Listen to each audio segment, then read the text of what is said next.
Hello, welcome back to our course on web design for beginners, and in this class we'll continue with where we stopped on web development terms.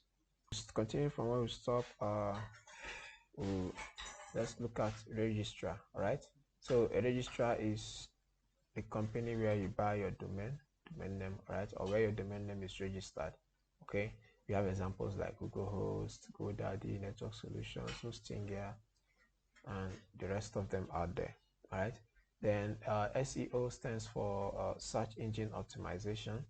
So this is just basically creating and modifying content for best visibility on search engines. So what that entails is just an approach where you try to create contents on your website to enable them get visibility, so that when your search engine crawls on the web, it can be able to find them on your website. All right, so there are approaches with which you need to do that, okay, in order to ensure that the web crawlers are able to get these contents, especially contents that are contents of interest. All right, so say for instance you have a news website, and you are displaying the news headlines. All right, so it's always advisable that you use a header tag to do that, such that when the web crawler crawls your page, it can be able to get such content from your header content and display your website on the search engine results page. All right, so there are other stuff you also need to do to get your website visible on the search engine. I just mentioned one of them. All right, so the next thing is UI design. Now UI design stands for user interface design. Okay, so it's just all the screens and the interactive touch points, so everything that has to do with the visual and graphical display on your website. All right, that's what we call a UI. Okay, so it is just the interface of your website. So anything that borders on the intercept the graphical display, everything, every single element you see there is what we call the UI. So basically UI designs are graphical in nature, right? They are static graphical contents that a web designer now needs to write codes to represent what he or she sees in graphical terms with in a coded format. All right, so now UX design stands for user experience.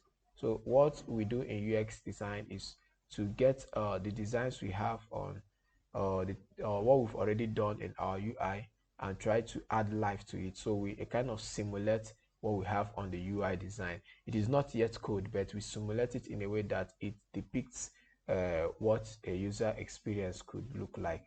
Okay, so this helps the designer to also know which points on the website the user is expected to interact with on the website. All right, so it helps the designer to actually visualize the navigation of the website. Now version control, when we work on projects, we have what we call checkpoints. All right, if you lay down the procedures or the roadmap on how to get to accomplish your project, there are little breaks that you add on the way, like when you need to stop and take a break, where you need to stop and test. All right, so all those checkpoints are a kind of what we call different versions of your website, because at each checkpoint your project or your website has come up to a particular version. All right, so now with version control, what we do is to record all these checkpoints as we make them.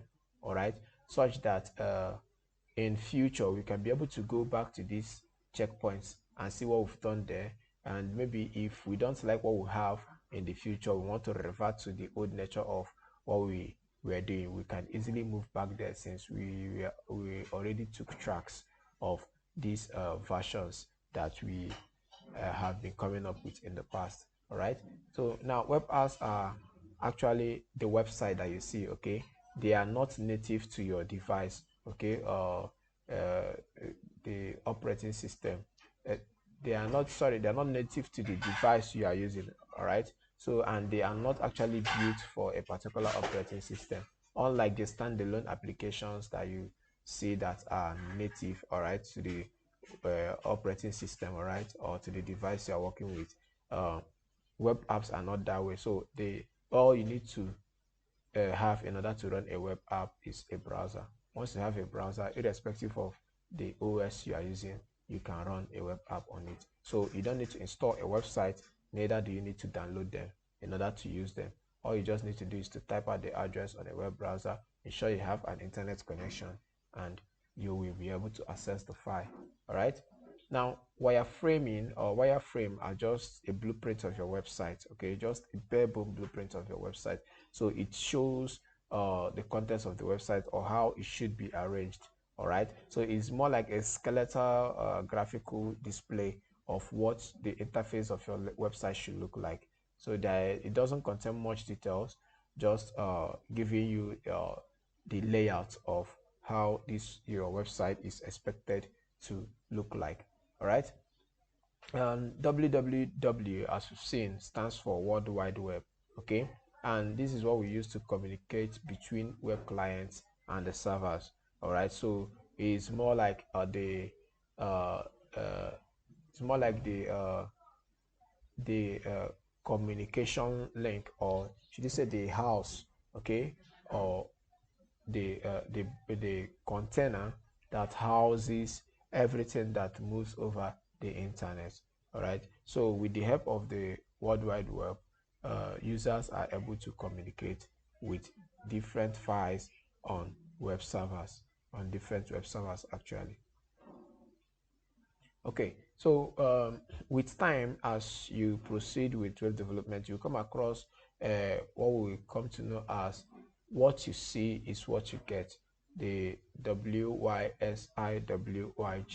All right, so this is something you always see in blogs. All right, you create a blogging, create an area or an interface on the blog where the user only needs to type in text, all right, insert graphics by clicking buttons and pasting links. All right, so this gives the user the ability to post contents on the website without having to possess any knowledge of coding. All right, so that is the building block or the benchmark of most CMS. All right, that's content management system. If you remember from our last previous slides, we talked about CMS. So this what you see is what you get is actually a building block or a part of CMS that actually makes it what it is, so to say, in the web development world. All right, so you are able to post contents to a website without having to have a knowledge in coding. So this platform actually, or this interface actually, translates whatever you do or whatever formatting you give to the text into real codes that the browser can read, understand, and interpret. All right. Now, URL stands for Uniform Resource Locator. All right. So now, if you remember, we'll be talking about a web address. Now, a URL is the address, that particular address that you type on a browser in order to get to a website. Okay. So it is the standardized naming convention for addressing documents accessible over the internet and intranet. So the URL makes it possible for computers to locate and open a web page on different computers on the internet. So with that address, we are able to pinpoint to what we are looking for. All right. So the URL is basically an address. So imagine we are looking for a particular file on a website. In order to get that file, we have to include the name of that, or the domain name of that website slash the name of that file we are looking for, wherever the address is. All right, so we cannot use the domain name of another website to look for a file in another website. All right, so now the keywords that you need to grab there is the internet, the intranet, and the web page. All right, so I would also encourage you to on your own time, go through these three things and try to understand them. All right, so that you don't mix them up in the future.